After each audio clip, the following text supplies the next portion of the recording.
पूरे देश का किसान आज आंदोलित है। देश के करोड़ों किसानों की एक ही मांग है कि ये काला कानून वापस लिया जाए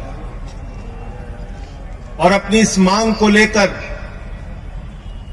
पंजाब में, हरियाणा में, उत्तर प्रदेश में, राजस्थान में, कर्नाटक में, केरल में, तमिलनाडु में, बिहार में, पूरे हिंदुस्तान के अंदर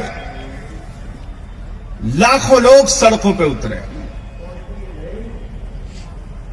और पिछले कुछ महीनों से पंजाब और हरियाणा में तो सारा काम छोड़कर किसान सड़कों पर आंदोलन कर रहा है,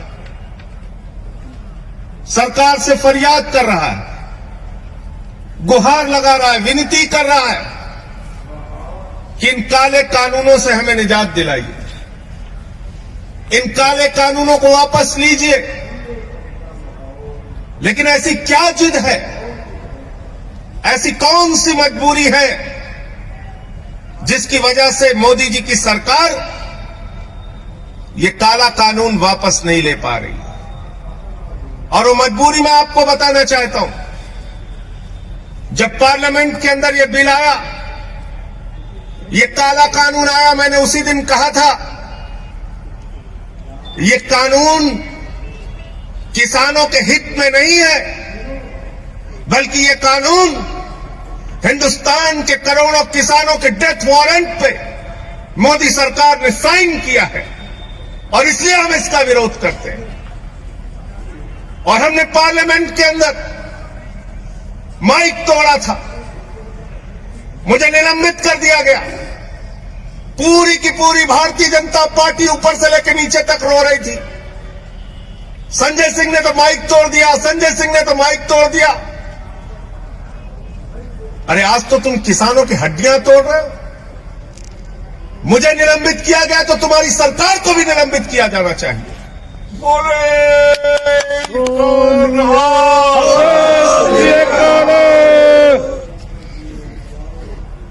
आप ये काला कानून लेकर आए, इस काले कानून के अंदर एमएसपी की गारंटी का एक शब्द नहीं। मैंने पूछा इसमें एमएसपी की गारंटी कहां है? बोले साहब मोदी जी ने भाषण दे दिया, आप मान लीजिए। मैंने कहा भाई मोदी जी ने कहा था 15 लाख हर खाते में आएंगे, बाद में कह दिया जुमला है। मोदी जी ने कहा था 2 करोड़ रोजगार हर साल मिलेंगे, बाद में कह दिया जुमला है। मोदी जी ने कहा जीएसटी से देश में दूसरी आजादी मिल जाएगी, बाद में राज्यों का शेयर नहीं दिया।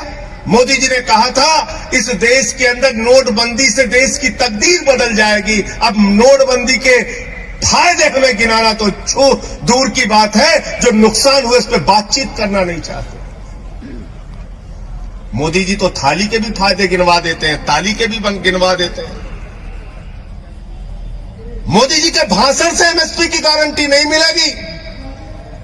अगर मुझे एमएसपी नहीं मिली, न्यूनतम समर्थन मूल्य नहीं मिला, तो महेंद्र गोयल जी अगर मैं किसी जज के सामने जाऊंगा तो जज साहब कहेंगे कानून में कहां लिखा है बताओ।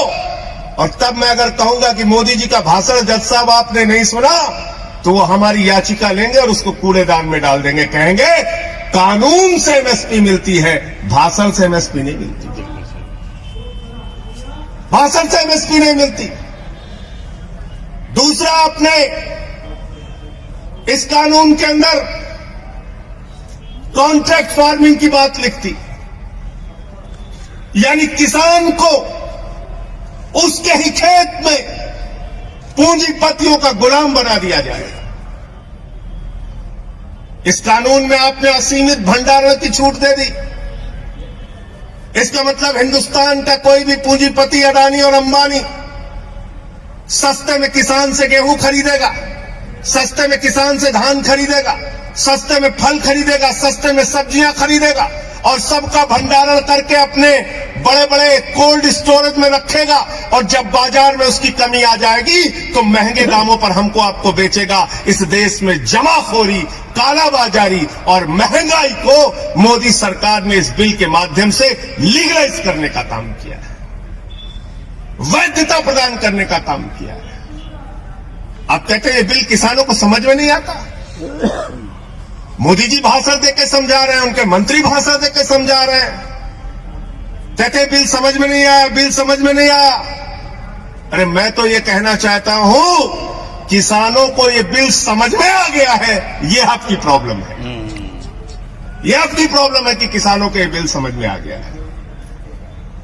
और इसलिए आज पूरे देश का किसान आंदोलनरत है। मुझे पीड़ा होती है, तकलीफ होती है मुझे, जब आप उन अन्नदाताओं को आतंकवादी कहते हैं, शहीद आजम भगत सिंह के वंशजों को आतंकवादी कहते हैं, शहीद उधम सिंह के वंशजों को आतंकवादी कहते हैं, शहीद लाला लाजपत राय के वंशजों को आतंकवादी कहते हैं, शहीद करतार सिंह सराफा के वंशजों को आतंकवादी कहते हैं, जलियांवाला बाग कांड में जिन लोगों ने अपनी शहादत दी उनके वंशजों को जो लोग आतंकवादी कहते हैं, उनको इस देश की सत्ता पर 1 मिनट भी रहने का अधिकार नहीं, मैं कहना चाहता हूं। और इसलिए साथियों और दोस्तों, कल तो मोदी जी के सामने हम लोगों ने विरोध किया।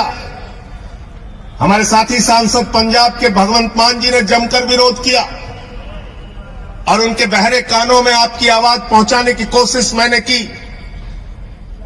सदन चल रहा था तब भी की, सदन नहीं चल रहा है, सत्र नहीं बुलाया जा रहा है तब भी की, और आगे भी करता रहूंगा, लड़ता रहूंगा आपके लिए, आपकी आवाज को उठाता रहूंगा। क्योंकि हमारे नेता अरविंद केजरीवाल जी ने साफ तौर पे कहा है, आम आदमी पार्टी का एक एक कार्यकर्ता सड़क से लेकर संसद तक किसानों के मुद्दे पर उनके साथ रहेगा। लाठियां भी खानी हो, जेल भी जाना हो, आपकी सेवा भी करनी हो, एक कार्यकर्ता बनके, एक सेवादार बनके आपके साथ मजबूती से खड़ा रहेगा। और इसलिए मैं आप लोगों से निवेदन करने के लिए आया हूं, विनती करने के लिए आया हूं। बल्ली साहब यहां बैठे बहुत सारे संघर्षों में जेल भी जा चुके हैं, लाठियां भी खाई हैं इन्होंने गरीबों के लिए, मजदूरों के लिए। महेंद्र गोयल जी हमारे विधायक जी हैं, कई दिनों से लगातार यहां पे सक्रिय हमारे कार्यकर्ता हैं साहब। मैं आप लोगों से एक ही बात कहना चाहता हूं, आपके आंदोलन से पहली बार हिंदुस्तान की सरकार डरी हुई है, खलबलाई हुई है, और इनको एक ना एक दिन, अब ज्यादा समय दूर नहीं है, मजबूर होना पड़ेगा, मजबूर होना पड़ेगा आपकी मांगों को पूरा करने के लिए। हमारे यहाँ फर्नीचर, पलंग, सिंगारदान, सोफा सेट, अलमारी, dining table, fridge, computer table और दीगर कंपनियों के फर्नीचर दस्तियाब है। एक मरतबा तशरीफ लाकर खिदमत का मौका दे। प्रोप्राइटर मौलाना शबीर साहब, deluxe furniture mall and home appliances, fruit market के सामने, माल्टेगिरी रोड, कामठा, नांदेड़। अस्सलाम वालेकुम, मैं अखिल मिर्जा। हमें उम्मीद है कि आपको हमारा चैनल अच्छा लगता होगा। लेटेस्ट न्यूज के लिए देखते रहिए नांदेड़ उर्दू न्यूज, और न्यूज के पसंद आने पर लाइक, शेयर और सब्सक्राइब करना ना भूलें।